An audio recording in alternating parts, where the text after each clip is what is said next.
With the help of Hashem, we are learning Shabbos Daf Yud Tes. We left off on Daf Chai, and Daf Yud Ches Amid Beis, 3 lines before the bottom of the Amid, referring back to the Mishnah on Daf Yud Zayin Amid Beis. The fourth case of the Mishnah was where Beishami and Basilil was arguing regarding selling to a goy, but that was connected to selling to a goy, where the item that he's buying will not make it to the house of the goy prior to Shabbos, and there's a Zamaras Ayin, that there's Amira La'akum, complete different topic, related to selling to a goy, amazing, selling chametz to a goy, which, by the way, is something that over the last few hundred years we do as a means of keeping Pesach better. We're going to learn today that Beishamai holds, we don't paskin like Beishamai, that if a Yid owns chametz, that chametz has to be destroyed from the world, whether it's through consumption, whether it's through eating, whether it's through throwing it into the Yam HaMelech, but that chametz cannot be sold to a goy before Pesach, even though the goy owns it,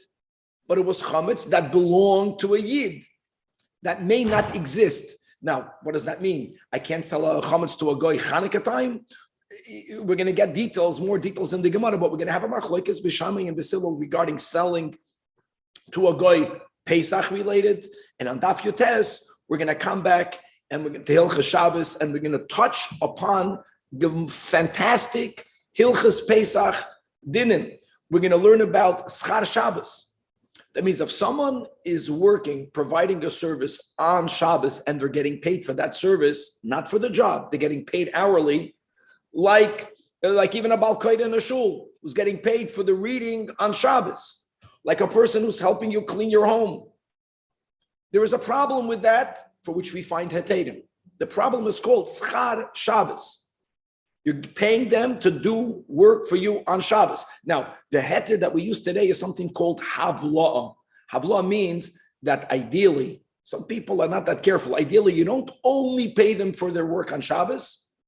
You pay them for their work on Shabbos and for some work during the week. And by the way, I just mentioned the Baal Koida. Since the Baal Koida has to prepare, so that's the heter that even if he only reads on Shabbos, you're paying him for the reading and for the prep that he did before Shabbos. There has to be some other, you have to swallow the work of Shabbos with work that is done prior to Shabbos. We're going to touch upon that sugya. We're going to touch upon the sugya of sending mail when you know the mailman is going to be working for you, for me, for a Yid on Shabbos. Why isn't that a problem of Amira La'akum? We're going to see the difference today between whether you pay a flat fee, which makes things a lot better halachically, because as far as you are concerned, you're paying him, I don't know what the price is, 35 cents or $1.35, huh? 53 cents. 53 cents. Regardless, he's getting paid the same amount of money. As long as you don't need for it to be delivered on Shabbos or on Sunday because he's working on Shabbos, then it's much less problematic, versus there were times that you would pay the mailman a fee per hour, which will be the case of the Gemara. Even there can be Hatedim. It's not your classical Amira La'akum because you don't need for him to work on Shabbos, even though you're paying a fee per hour. And even though normally Havla'ah would resolve it, maybe by mail it wouldn't. We'll see some details about that. We're going to have another topic, whether you can go onto a ship right prior to Shabbos, within 3 days for Shabbos. This is halacha l'maisa nowadays. And the answer is that ideally not. Within 3 days, a machlokes rishonim, how do you count the 3 days? Is it Wednesday, Thursday, Friday, or is it Thursday, Friday, Shabbos? Unless you're going for a mitzvah trip. What's a mitzvah trip?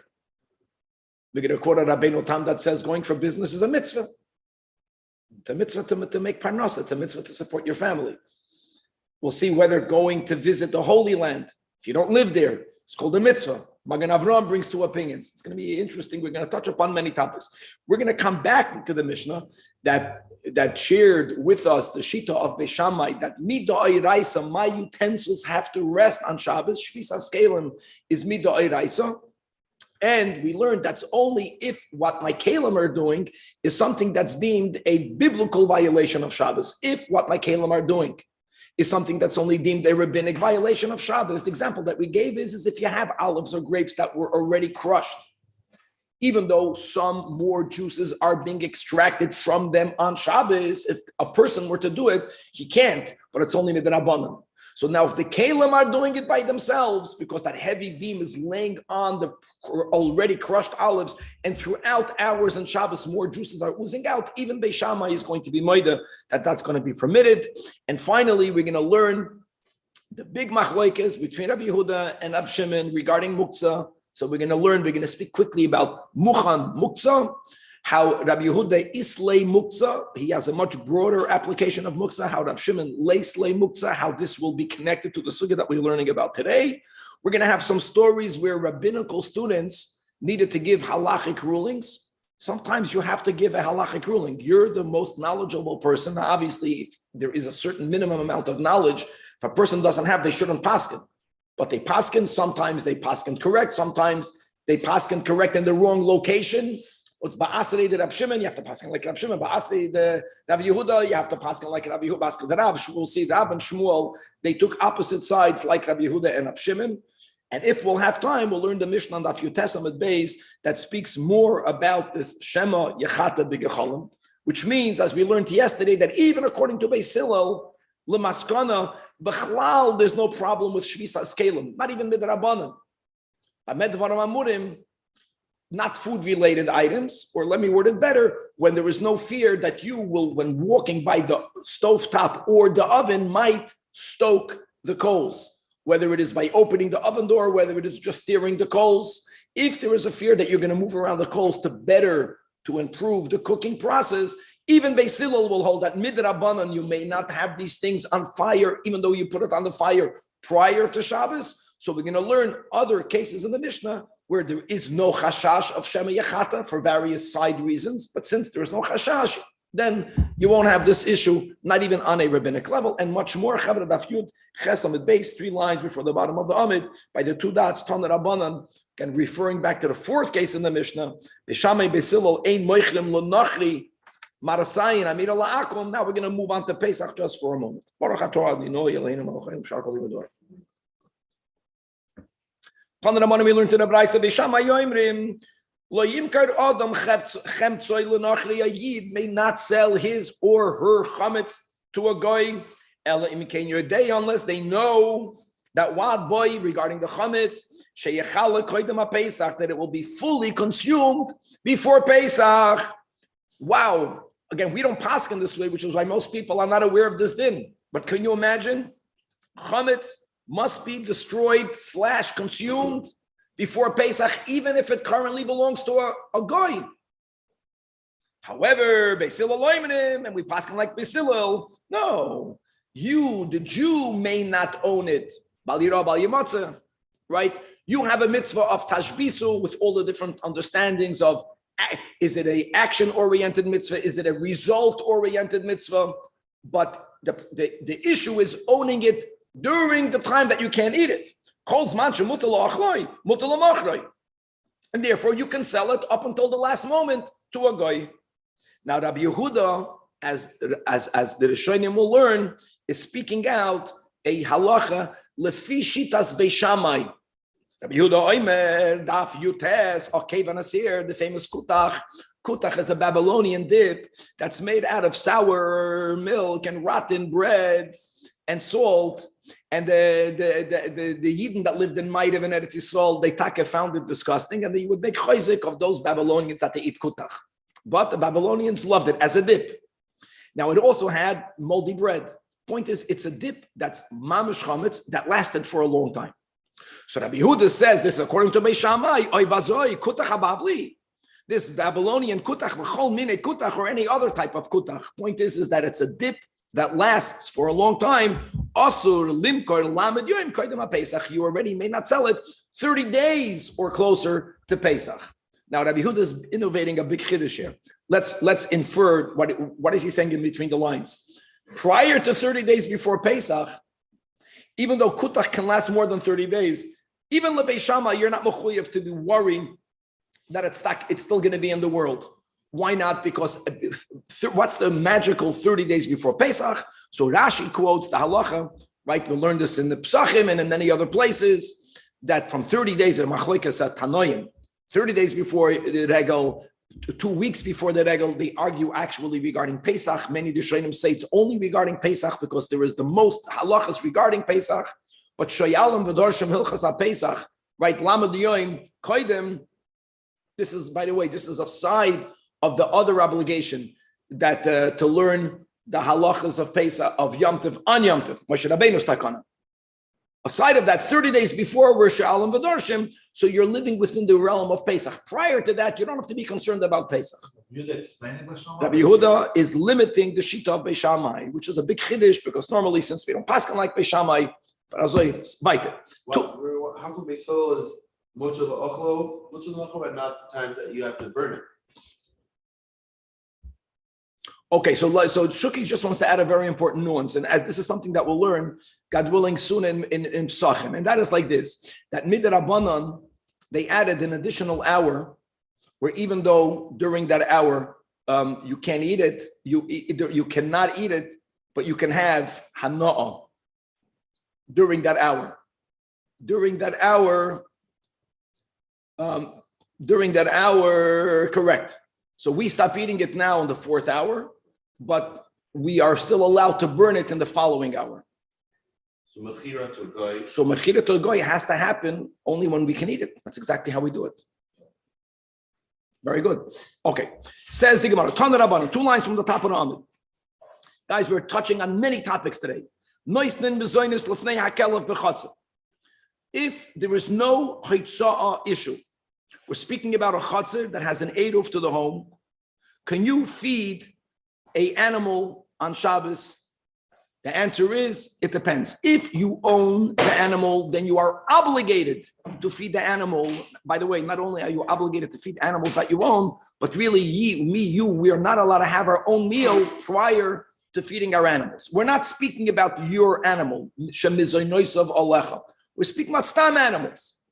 Animals that I'm not obligated to feed, feeding them on Shabbos is called unnecessary tircha, which is rabbinically prohibited to do on Shabbos, and that's true regarding all animals other than dogs.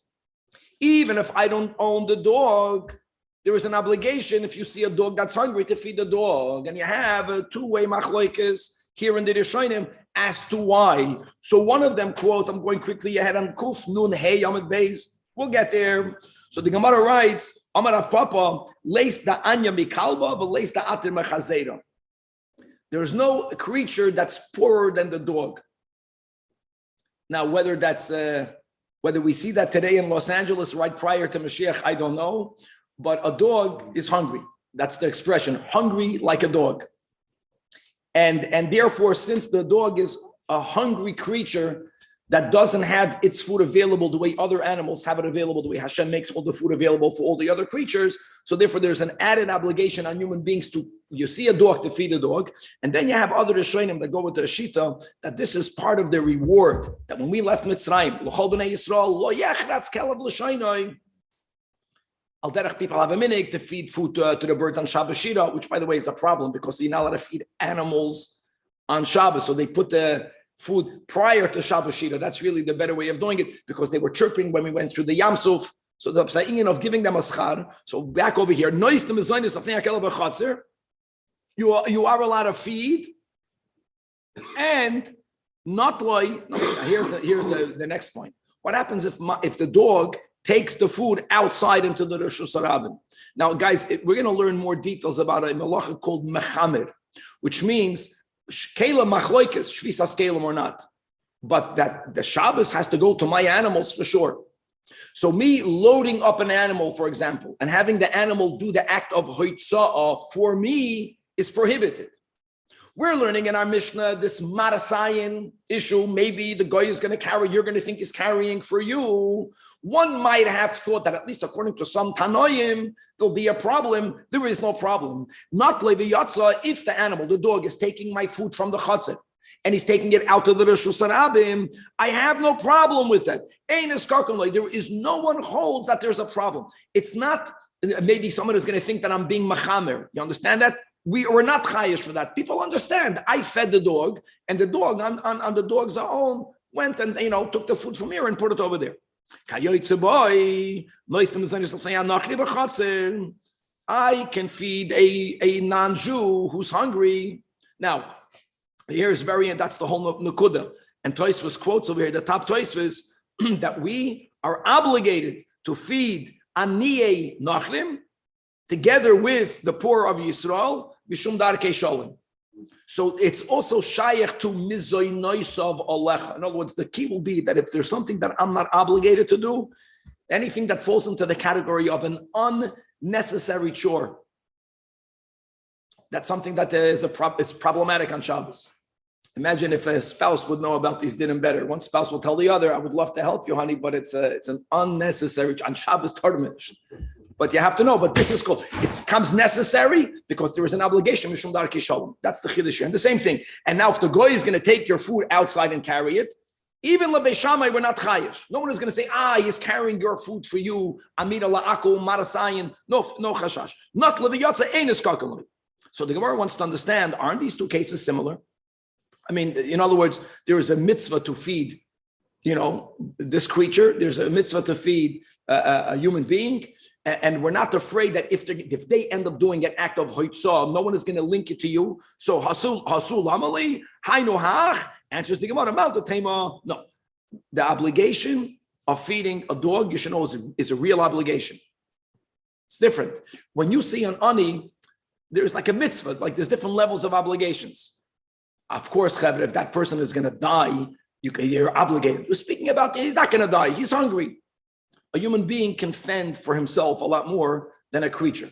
That's the difference. So, Rami Alei and Vahai Loi Rami Alei, you might have thought that therefore it's going to be either considered an unnecessary chore, or you're going to say, since it's not that necessary, we should take into account there is a certain maras ayin aspect. Maybe an observer will think that the non-Jew is carrying the food that belongs to me for me, which may not be done. Kumash Malan, no, that because of Darkei Shalom and because there is enough of a chiyuv, that we cannot take these, so to say, periphery fears, chashashos into account.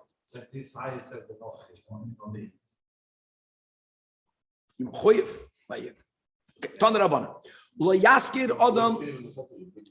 yaskir adam keilah nachli b'erev Shabbos. Wow, you can't rent your keli to a guy on Erev Shabbos. Now, this is not related to Beis Shammai. What are we talking about? Zok Rashi, the fourth Rashi from Rashi from the top of the Amid. Lo yaskir adam keilah v'lasos b'hem alacha b'erev Shabbos. Why?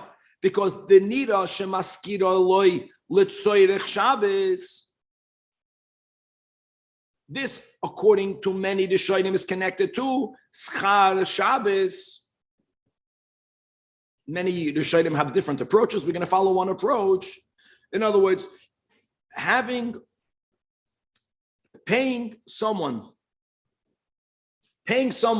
to work for you on Shabbos per hour is prohibited rabbinically. It's called Schar Shabbos. Now, we're saying that if I'm giving my keli to the goy, even though he's renting it for himself, people don't know that. People might think that the work that he's doing with my keli is being done for me. Now, and on Shabbos. And he's going to be doing it on Shabbos. So Friday, you may not do it. That's another nuance chiddush over here. Now, hold on. Why don't we say havla? Havla means that he's not only doing work on Shabbos. If he's technically working for me, and per hour, but he's working for me on Shabbos and on any other day in the week. So normally that suffices to completely take away this Schar Shabbos issue. Not when it comes to a keli. When it comes to a keli, just havla with Friday is not enough, because many times, Shuki, you rent a keli on Friday.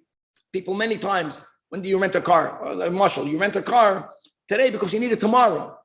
So it's possible there won't be any work on Friday. You rented already prior to that. Now all the Rishonim speak about why didn't you just write the hay? Once it's hay mutter, then dalad pshita. Okay, kasha. We'll leave that open. Okay. Now we're going me'inyan. Now we're going from the concept of Schar Shabbos b'havla to the inyan of having a guy work for you. You may not send a letter to a goyish mailman on Erev Shabbos, but here also the Dalid Ubehei, it's going to be permitted. Wow. Now, here is very important to point out the following. If, the Gemara is going to say it soon, if you are paying a flat fee, there's no problem sending mail with the goy on Erev Shabbos, even though probably he's going to work for you on Shabbos because you never asked him to work for you on Shabbos, Aleph. As far as you're concerned, he can deliver the mail a day later. And number two, because he's not getting paid per hour, he's getting paid per job. If he gets paid per hour, even though you didn't tell him to work for Shabbos, you can get paid per hour, but I will pay you for the hours you work on Sunday. As far as I am concerned, that is what we are talking about. Even when you pay per hour, just like we learned this concept of Schar Shabbos, normally becomes mutter b'havlo'ah, but you can't do something that looks like Schar Shabbos on Friday because it's like it's right now. Same concept that even though you're not telling him to work for you on Shabbos, since you're paying per hour, don't give it to him on Friday. Amru olav al Rabbi Yossi HaKohen, for Amri La and Rabbi Yossi HaChasid, that they took it a level more. That they never sent mail with a guy in his locality. You didn't pay a flat fee. You always paid per hour. And therefore, even he would not give it, not only not on Friday, he would not even give it even on Sunday, because he was afraid maybe the guy is going to end up doing the delivering or part of the delivering on Shabbos. You're going to end up paying for the guy for his work that he did for you on Shabbos, even though, again, you didn't ask of him to do it for Shabbos, but he went beyond the letter of the law. And to prevent from that happening, he never sent mail in the mail system. Now, Tanach Rabbanan, here we have this nuance, which for us is not a nuance, because here in the United States, the way you pay for mail is a flat fee, which really is the main heter. Where do we find that? So here, Tanach Rabbanan, Erev Shabbos, you may not send mail in the hands of a guy in Erev Shabbos. If you stipulate, it's called a flat fee. You say 53 cents. If it's a flat fee, you got no problem. Aleph, I don't want for the guy to work for Shabbos. As far as I'm concerned, he can work Sunday and Monday. And Beis, even when he's working, I'm not paying him per hour. Because when I pay him for that hour, then during that hour, he's working for me. That's called Amira La'akum. And again, we're very machmir by Amira La'akum. The fee is only for a goy. For Yid, it's not. For Yid, Yid cannot work on Shabbos. Correct. Shammai says that Kadesh Yagia LeBeisoi. No. I don't care about this Erev Shabbos. Erev Shabbos is not enough. Thursday is not enough. You got to send the mail in the hands of a guy when you are certain that if you were to start delivering it right now, he will reach the destination before Shabbos. According to Beisame or Beisilo Loimrim, Kadesh Yagia LeBeisa Samach Lochaimer. In other words, giving it on Thursday is not enough as long as as there's a possibility of him getting into a location in which from there onwards, right, you're not going to have hoitzah before Shabbos. It doesn't have to be to the destination of to whom the letter is being sent, but it has to be, let's say, to the house of the mailman. So it's shaykh for the mailman to bring it to his house. He'll leave it there over Shabbos, and then he'll keep on working. 1 second, asks the Gemara, both Levi Shammai and Basilil, didn't we just say that if you stipulate a set fee, you got no limitations? So the Gemara says, Anachanami, the Machloikis is not in the case of Kotzatz. If you make a set fee, then there's no problem. You don't need for him to work on Shabbos, and you're giving him a flat fee. But if you're paying him per hour, here's where Beis Shammai says, unlike the Tanach that puts one restriction, don't send it Friday. But sending it Thursday is good, no matter what, says Beis Shammai Nish. By the way, just to know, the Rishonim say that Beis Shammai, we don't paskin like Beis Shammai. Even if there's a set fee, you can only send mail if it's going to reach, if it's possible for it to reach its address before Shabbos. The reason why the Gemara says this case is loy katzatz is for Beis Hillel. And Beis Hillel loimrim, no, achi yagia lebayis hasamach l'chaimam.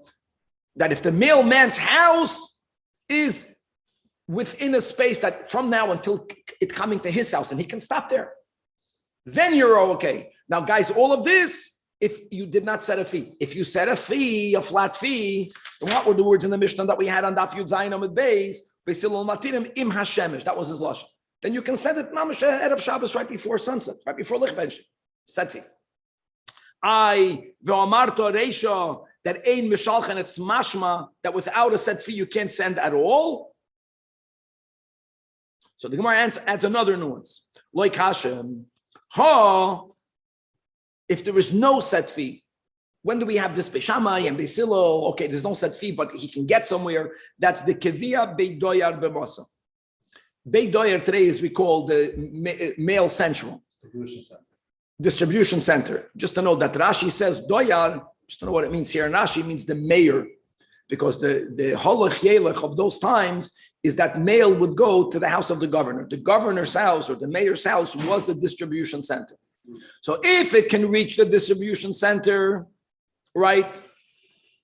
In other words, what is Bishama is saying? It has to reach the end. If it reaches the house of the mailman before Shabbos, even though if the house of the addressee is much farther from his house, das ist euch good. Because then the person who you are paying doesn't have to find. The way it worked was you paid the mailman, he didn't have to bring it to your address. He would bring it into the Beis HaDoyer, and the mayor would then go deliver it. However,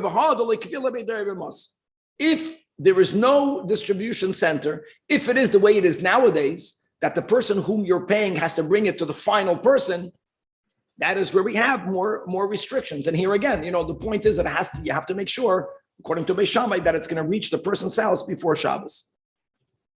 And according to many Rishonim, Beis Shammai, even if he's getting a flat fee. But let me say the halacha l'maisa, if you pay a flat fee, as long as you don't need for the delivery to happen over Shabbos, then there's no problem. The issue will be when you do need for that to happen. Like many people FedEx things, they need Friday, their business, and they have to get the customer has to get it. Their client has to get it by Monday. So if it only really takes 24 hours, so as far as you're concerned, they can do it on Sunday. The moment you're giving it at a time where you need for it to get to its destination, and the only way it can get there, even with a flat fee, is for them working on Shabbos, that is problematic, real problematic. Right. Other dinim that begin to affect prior to Shabbos. You don't embark on a journey through a sea voyage on a ship. If you are within 3 days of Shabbos, the machlokes is, does that mean what are the 3 days? Are the 3 days not including Shabbos? Which means you can only get on a ship Tuesday, because Wednesday, Thursday, Friday is already the 3 days Kodim Shabbos, or is it Thursday, Friday, Shabbos, and you can still get on the ship on Wednesday? That's one big machlokes. Not embarking on a ship, there's so many reasons why. We'll just quote one. The Rif says that since we have Medivrei Kabbalah the concept of Oinek Shabbos, many people become seasick when they go on a ship, and after a few days they become accustomed to it. Not everyone. So since there's a mitzvah for me to have Oinek Shabbos, if I'm going to get on the ship within 3 days for Shabbos, I'm probably not going to have a proper Oinek Shabbos. All of these nuances are important because according to the Rif, many poskim say nowadays that these ships are not rowboats. You have the QE2. You have ships that you barely feel, compounded with all these medications, the patch behind the ear, the patch on your nose. The question was that take away motion, nausea. Many people say that lav dafka, if the only reason will be that, it will not apply. Well, the question shot is that even if you're going to go on a 7 or longer day journey, you could go on the journey. Okay, let's speak out very clearly. All the journeys that they made then, don't think everyone traveled on a ship on Shabbos. When my Zayda went from Poland to Brazil, it took him 2.5 weeks. When my father went to the Rebbe, it took him up to 2 weeks. But there's many pratim. First of all, the ship has to be owned by Goyim. Very important. Number two, the majority of the passengers for whom the malacha is being done are Goyim. That's important. And on top of that, you can't begin your journey unless you're going for a mitzvah. If you're going to Dvar Rishus, a discretionary trip.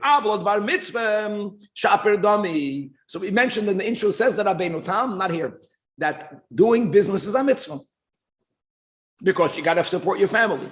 The Magen Avram over here brings the two opinions. By the way, he also brought in the Alter Rebbe Shulchan Aruch, traveling to the Holy Land, traveling to Eretz Yisrael. So he has, that's the source. When I get this din, what's living there is a mitzvah. Yishuv Eretz Yisrael. What about just going visiting?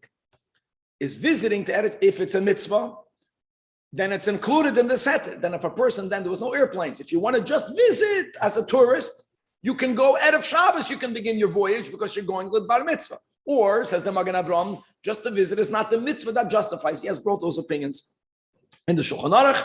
And another detail, not everyone subscribes to it, that regardless when you enter the ship, you, the Yid, you have to tell the captain of the ship, you got to tell him, for me, you can dock on Shabbos.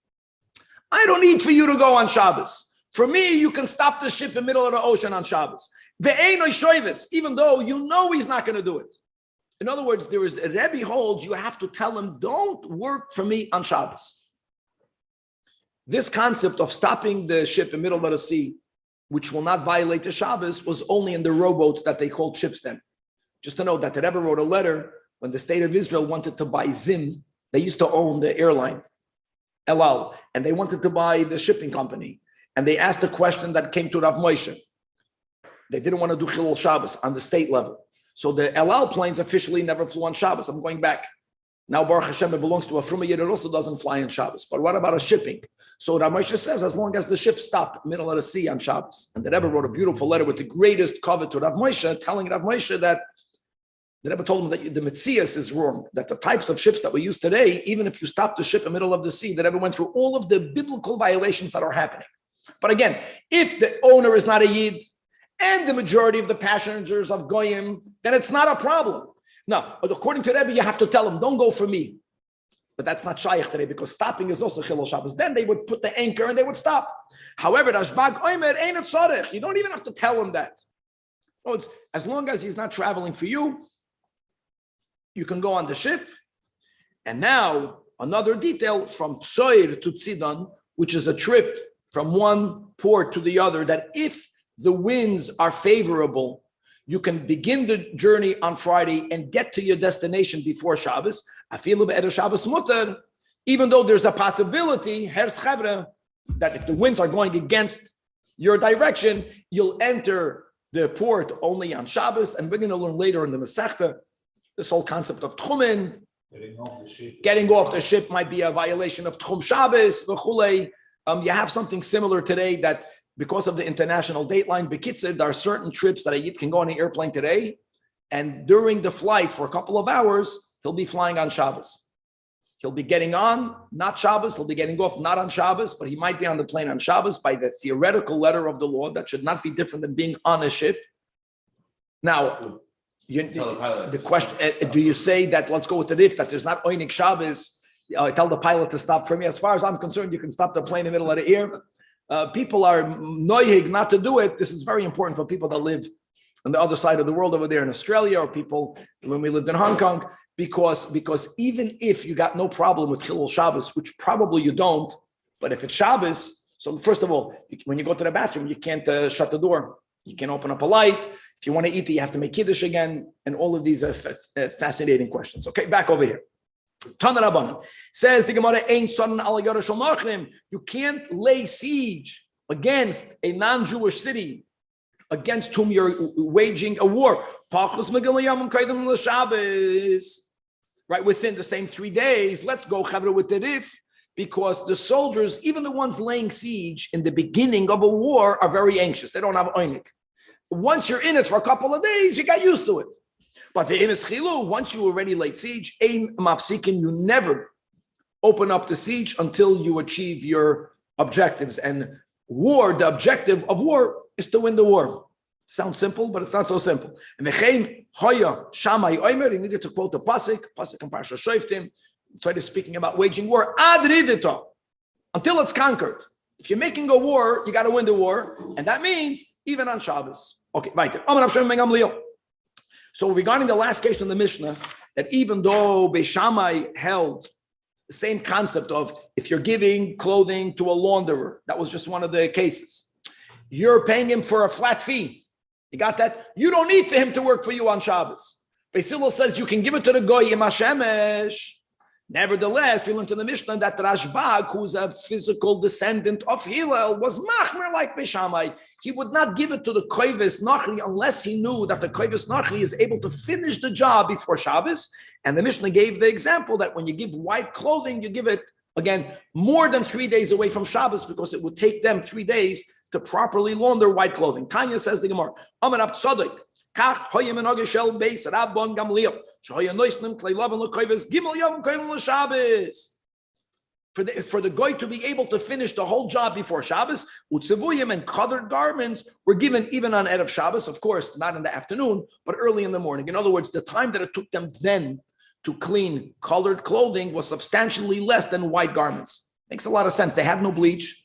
By colored garments, they didn't feel you have to take out these stains because without the glasses, no one saw it anyway. I don't know what to do, so it was quick. So now we know something. Here we go. It's much harder to clean white clothing. And what's the bechain? So Abaye came. He gave his mana. Mana means a keli. Here it means his garment. Litzevia the katzra. Right? It was a mana detzvia, was a colored garment. He gave it to a katzra, to a launderer. And Amalei, and he asked him, come aboy, Yisilavi, how much do you want? Abaya went to Bayun's today, you have to wear a white shirt. Good. So no, he never had a colored shirt. So he already knew the price for the white shirt in the laundry. One time he had an old colored shirt. When we were in yeshiva, we could wear a colored shirt, nothing happened. So now he asked him, how much does it cost? So he says, the same price. Why would it be different? Bai says, no, Mishnah. No. Amalei kvar kedamuach rabbanon. No. I learned from the Mishnah. It's not, you got to give me a cheat. It's less money because it's a lot easier to clean a colored shirt than a white shirt. Another story. Amar Abaya, hi man. Do you have mana lekatzra when you give your clothing into a launderer? So by a good eitzah. The mishcha neisavla, before giving it to him, measure it prior to giving it. This is so funny. I mean, how many times did it happen? I'm from Brazil. It happened the whole time. You give your pants, and when you get it back, you think it's not your pants because it's like a third smaller. And when you give it back, measure it because the tofe. You know what they used to do? They used to launder it, and they knew it would shrink. So how would they resolve the shrinking? They would stretch it out. But they stretch it out so they can overstretch it. If it's too big, then then they damaged it. The maschaye, because they overstretched it. And ibatz, if it's smaller than the measurement you gave it in, afsadei, the kabatze, because it shrunk. Ulay yeshleimet al pi chasidis, that the laundering is tshuva. And when a person does tshuva, so they can crush themselves too much, you have to be humble, but not broken where you're not fixed. You have to have a good self-esteem and be humble. And then, so you have to be careful. And when you do tshuva, many people feel, now I'm a bal tshuva. I'm the big, you become too big, you also damage goods. Don't be too big and don't be too small. Right. So the last case in the Mishnah was regarding having your olives and grapes remain in the press. The kalim that press it are dear. People didn't manually press it down. They put heavy beams on it. So since they were already crushed from before, you can leave it on it. And we learned elu ve'elu. Even Beishamai is moida. I shvisas kalim. So we explained when we learned the Mishnah, because these products, olives and grapes, when they are already crushed, the payday is broken, and more liquids are oozing out, even if someone were to do it, he is not violating any sodoraisa. That will be the sugya. It's asur midrabanan. Shvisas kalim is only when there's an isur doraisa. Man shana, who is the one that holds that kulu the gazru b'hu beishamai? I'm sorry. Why is in all the other cases in the Mishnah? All the other cases primarily is the first three cases in the Mishnah, because that dealt with the shvisas kalim.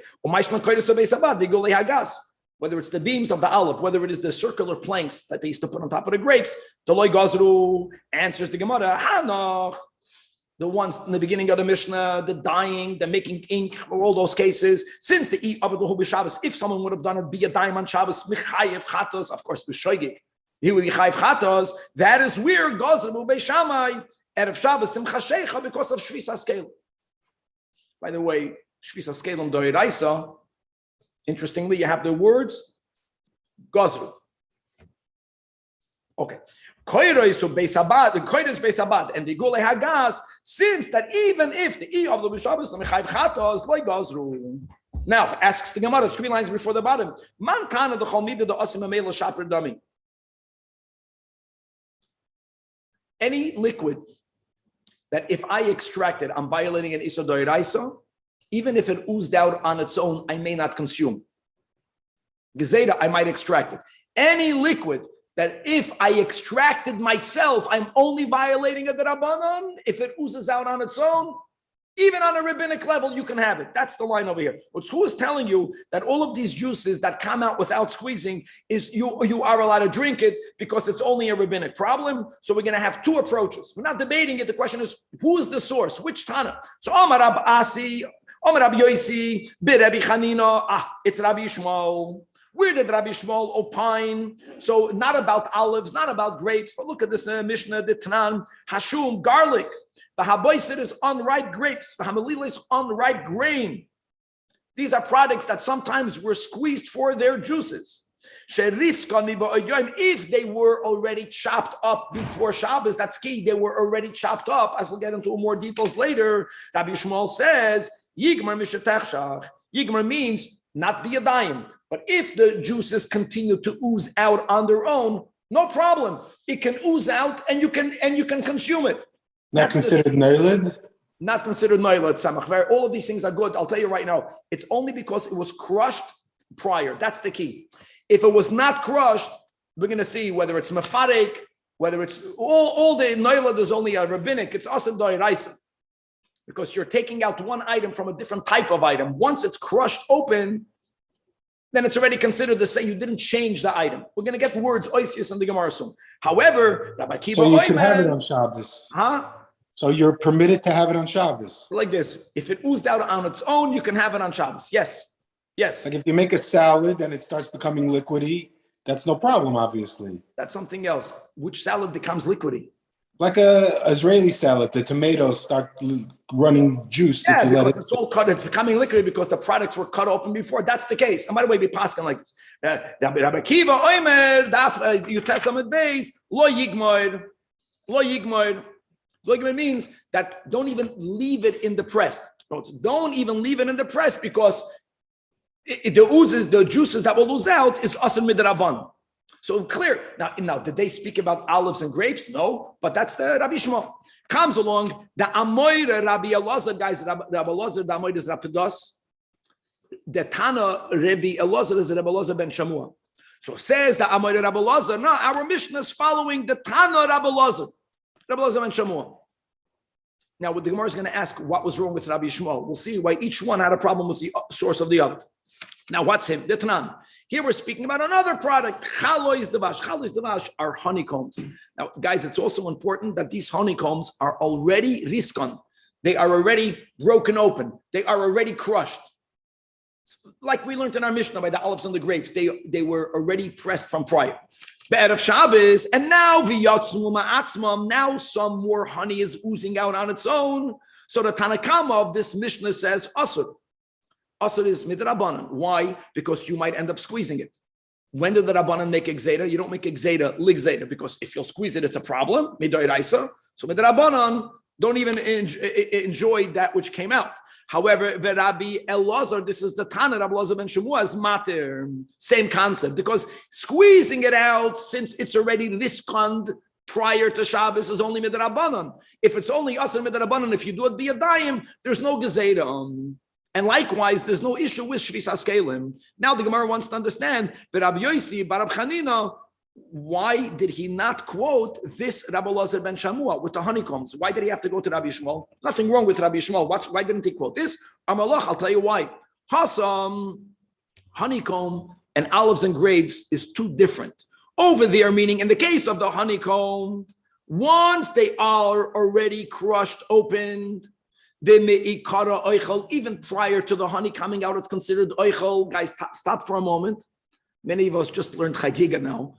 So don't forget that the word oichel, it's very important when we learn the Torah, doesn't mean the same thing in different contexts. Because in the context of Tum and Tara, actually, the 7 liquids that are machshir foods to become tamei. One of them is bees, honey. It's actually called mashkin with all of the pratim. That mashkin doesn't have to become mukhshir itself. It's not a contradiction. In this context, when we're speaking about extracting one thing from the other, in this context, it's called oichel. No, it's the mikara oichel, all of a soif oichel. The nekudat semach will be is that the problem of extracting one thing out of the other, mefarek, is when the new, what's coming out now became a new entity. Like, let me go, before the olives were crushed, the oil in it is olive, not olive oil. You're making it into something new. That is where you have the biblical problem. Since the honeycombs were already broken up, halachically, we don't view the honey in and the honey out as a distinct entity. It's already, it's already a distinct entity. It's the honey in the honeycomb, if the honeycomb is broken, is already called honey, not honeycomb. So nothing happened. But over here, by the olives and the grapes, no, before the liquid oozed out, even though the olives and grapes are crushed, one could argue, as long as the liquids were inside the olive or inside the grape, it's called food. Now it's called mashke in this context. So therefore, it's not enough, Rabbi Lazar ben Shamua is not enough of a source. Problem is, how can the Amoida Rabbi Lazar bring it as a source? And you know why? Because he had another braisa. He had another braisa that Rabbi Yossi ben Rabbi Chanina did not have. Now, Frek the Gemara, Rabbi Lazar ben Pedos, Amalach. No, you're right. You're right. But I know something that you don't know. The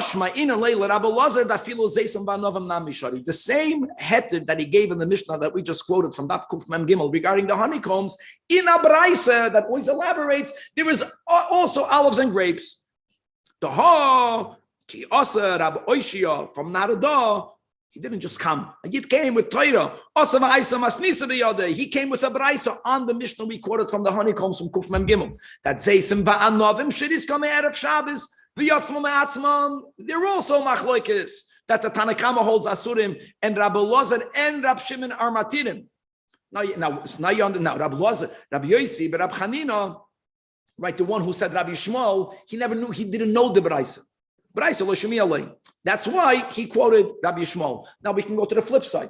Okay, very nice. You had this braisa. What was wrong with Rabbi Shmuel? So now fakir. Now with Rabbi Lazar, this is the Amor. Rabbi Lazar ben Pedas. Why did he have to quote the Mishnah Kuf Mem Gimel? What was wrong with that which was brought by Rabbi Yossi and Rabbi Chanina? As was that Rabbi Shmuel, right? That was the case. What was the case of Rabbi Shmuel? Garlic, unripe grapes, unripe grain.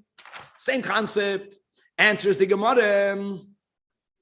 Amalach, Lav Itmer Allah, did we not learn regarding the Mishnah of Rabbi Shmuel and Rabbi Kiva that Amar Rabba Bar Chanina in the name of Rabbi Yechanan? Let me give a quick intro by heart. When it comes to extracting juices from a peta, there are 3 steps. Remember these words, they're important. Step number 1 is called the risuk, which is the word that we're using. Risuk is the initial crushing or opening up.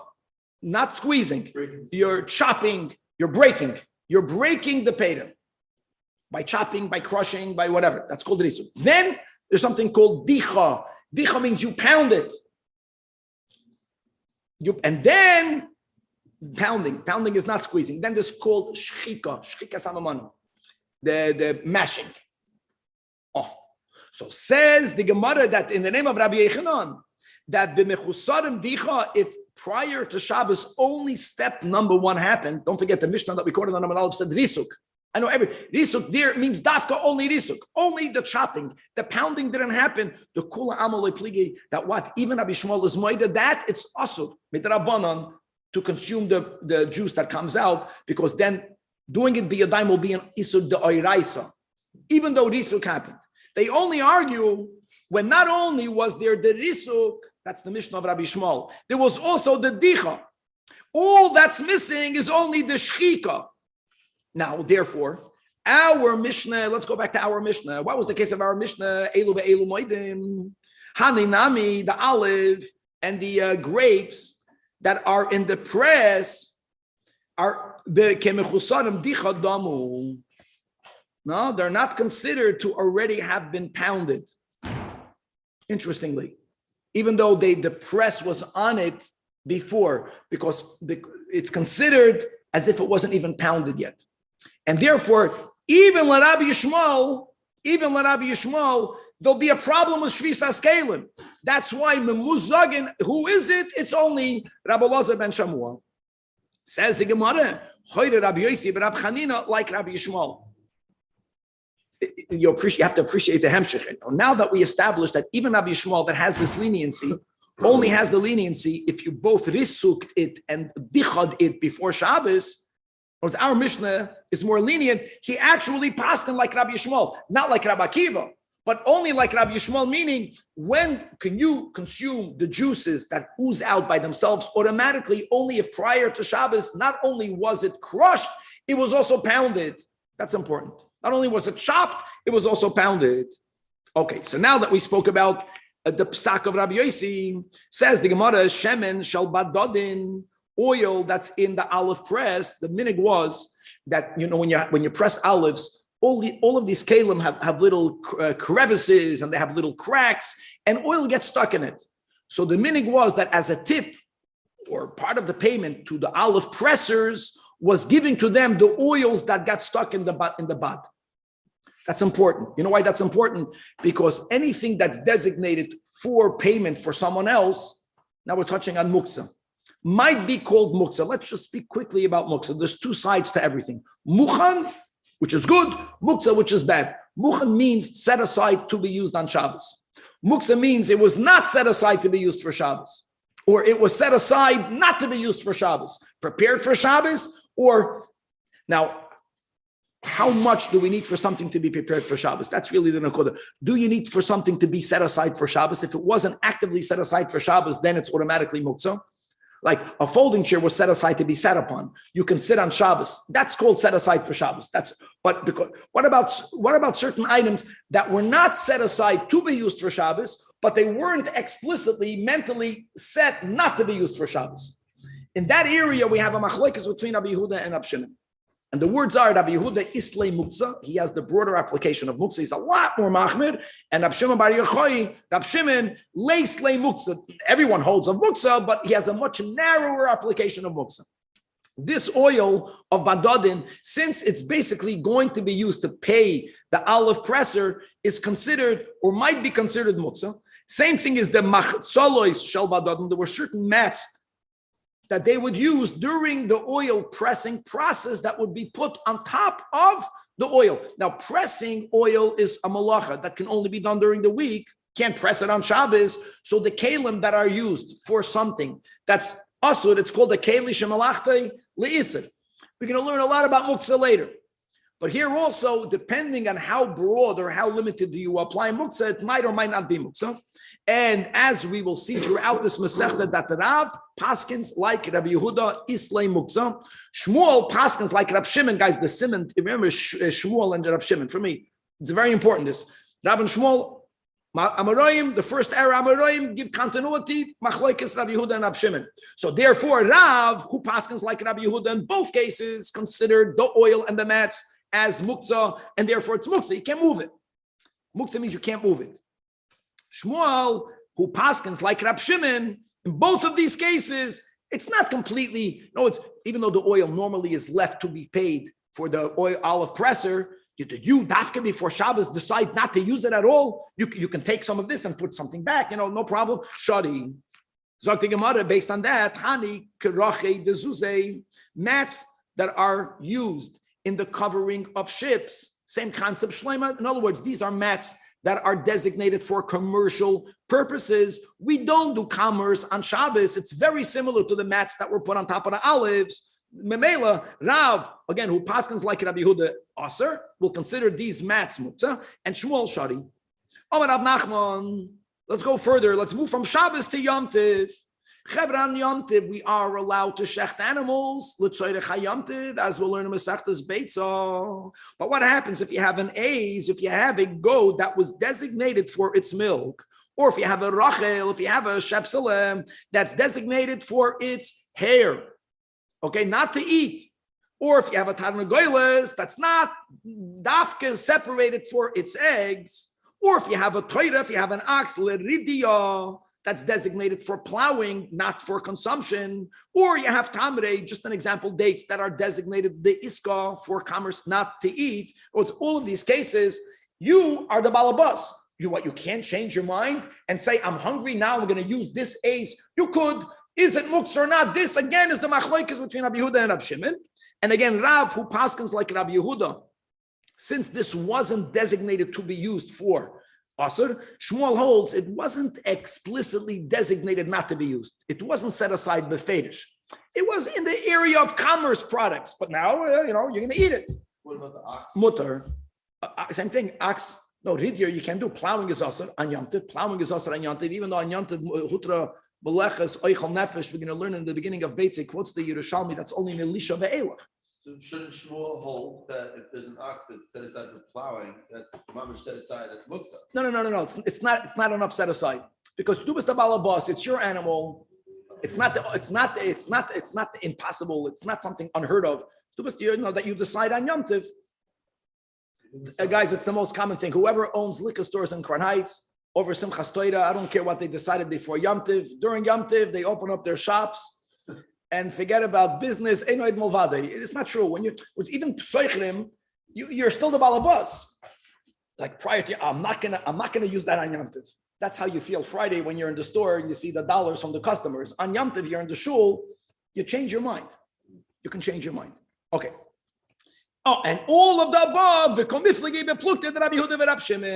now, we're going to have a lot in this Masechta about Rabbi Yehuda and Rabbi Shimon, but I'm happy that at least we introduced it right now.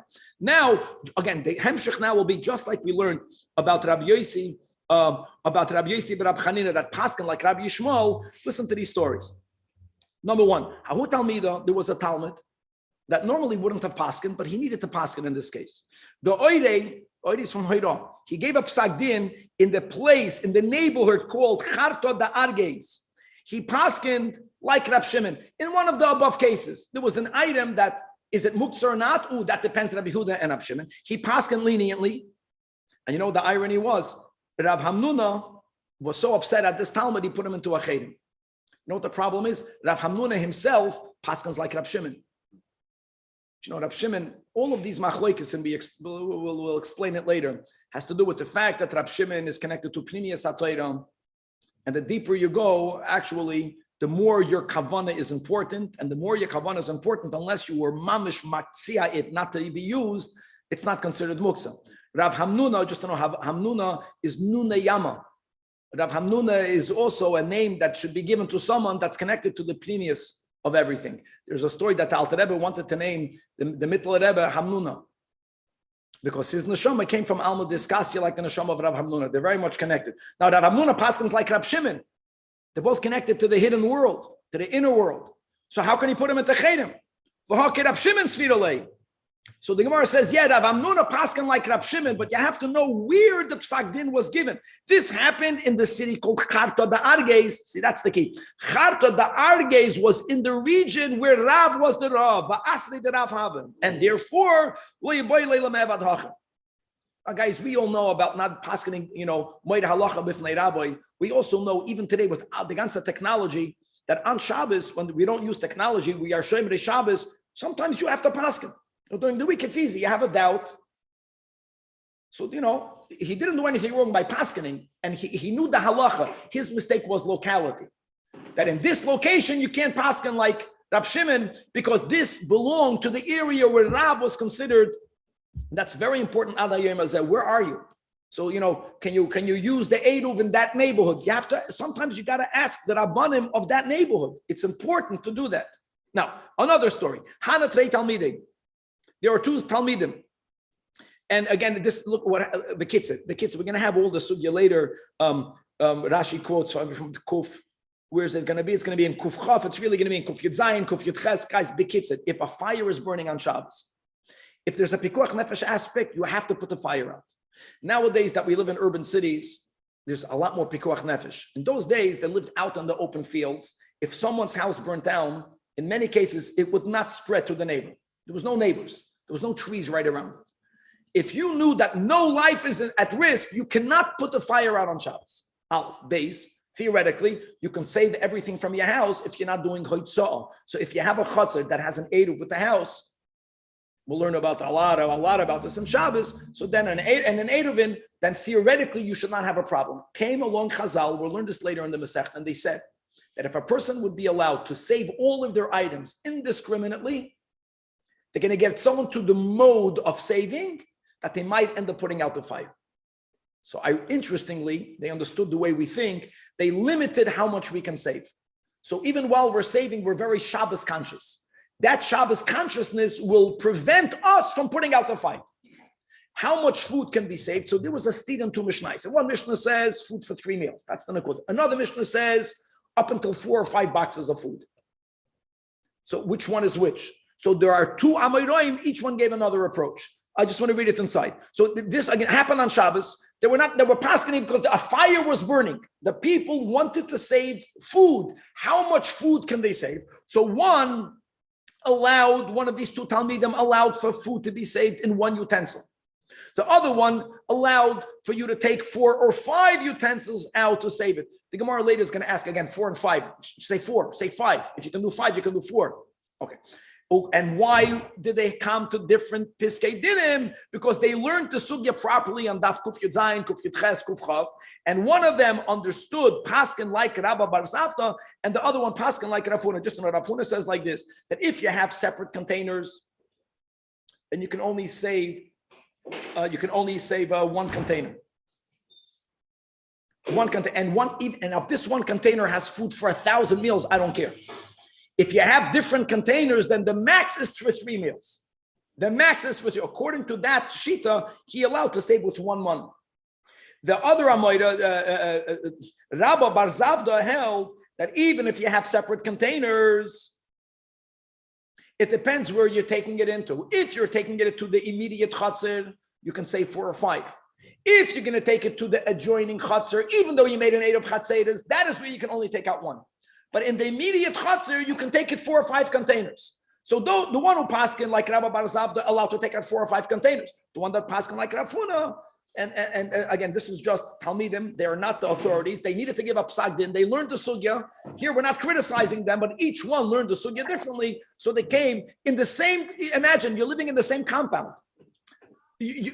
Same time, 2 fire in house A, fire in house B. You ask the different Talmud, you can save 1 box and you can save 4 or 5 boxes. It depends which Rav you ask, and don't go Rav shopping. That's the bottom. Once with the point, I think the message was that one person can say, "Oh, the other Talmud, yeshiva, he knows. He said you can save 4 or 5. If the Rav told me 1, you gotta." Is it to have enough meals to get through Shabbat, Rabbi? Huh? Are you supposed to save enough food to get through Shabbat? Is that the concept? That's what we learned. For sure, 3. No, we learned this, Kevin. I'm doing the 5, right? Problem is, when it says 4 or 5, how many utensils could you use? So, Rabbi, the Rav Huna's resolution is that if it's in 1 container, even if there's for 100 meals, gesund heit, but if every container only has for 1 meal, then you're limited to. I have to remember that. No, 1 second. If that we have to learn later. We have to remember this. Okay. Thank you, Rabbi. Rabbi. Yes. Right. So according to this, Rav Paskins like Rabbi Yehuda. Normally we hold halacha to Rav B'Isurin, right? We paskin like Rabbi Yehuda, Danny. We paskin like Rabbi Yehuda. Wait, we pass like Rabbi Yehuda? I thought we passed like Rabbi Shimon. No, I think by Muksa. We have a much broader application of Muksa. Look, check up right now. You're saying by Muksa, you think we pass like Rabbi Yehuda? Okay. I thought we passed like Rabbi Shimon. No, I don't think so.